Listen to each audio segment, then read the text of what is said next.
Hi, in this video, I'll be showing you how to pollinate your female flowers to get a pumpkin fruit every single time. I'll be covering some extra details in this video, so if you want to know them, stick around. So pumpkins actually produce separate male and female flowers, as we can see here.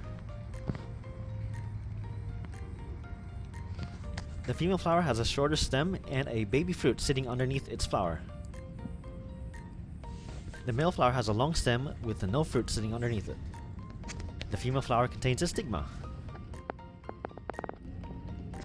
The male flower contains the anther, which has the pollen. And this is how you'll be pollinating your female flowers. You remove all the petals, so you end up with kind of like a brush. And what you want to do is start rubbing that all over the stigma. And you want to make sure to get it all around. And once you've completed that, you should start seeing a baby pumpkin swell within the next few days.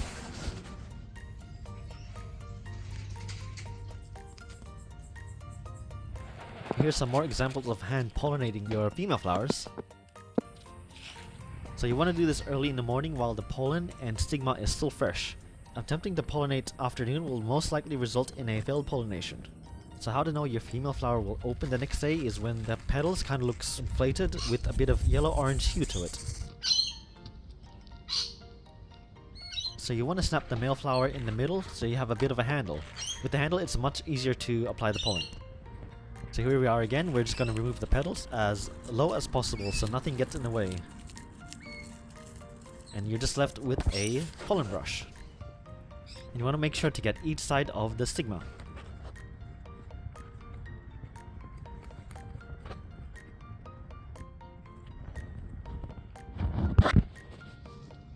I recommend 2 male flowers for 1 female flower.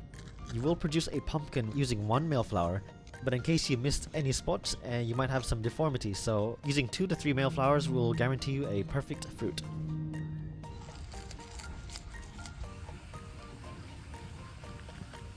Also, if you have multiple pumpkins, but the male flowers aren't available for the same variety, you can always use a male flower from a different pumpkin plant.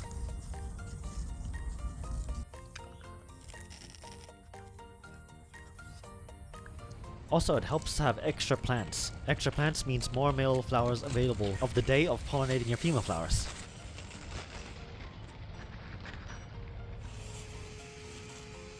Also, if it's forecast to rain, you can always protect the male and female flower from getting water in them by closing it off the day before.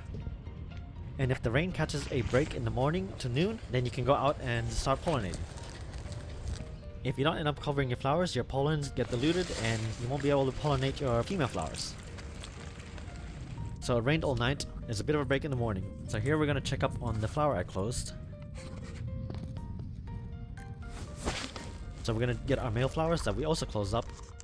And as we can see, we have the pollen nice and dry. And if there's still rain to come, you want to make sure to close that flower back up. Pumpkins can only support a number of growing fruits, so some of your hand-pollinated pumpkins turned yellow and died off. That's probably why.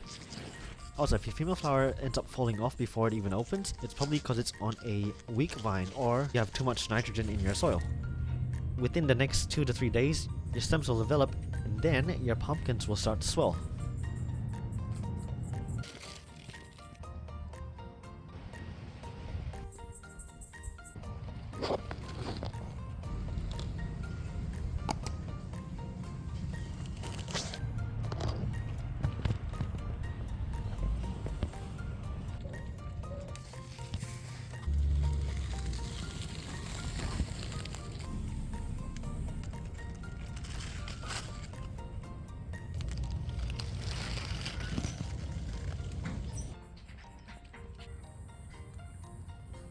And here's how my pumpkins are currently doing.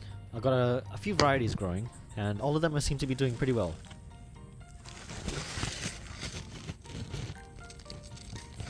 Also, if you want to know more about pumpkins, I am making a video on how to grow pumpkins, which should be released in a couple of months.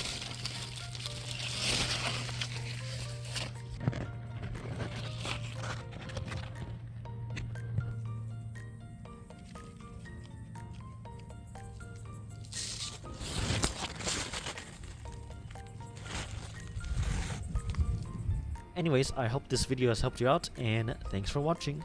Happy gardening.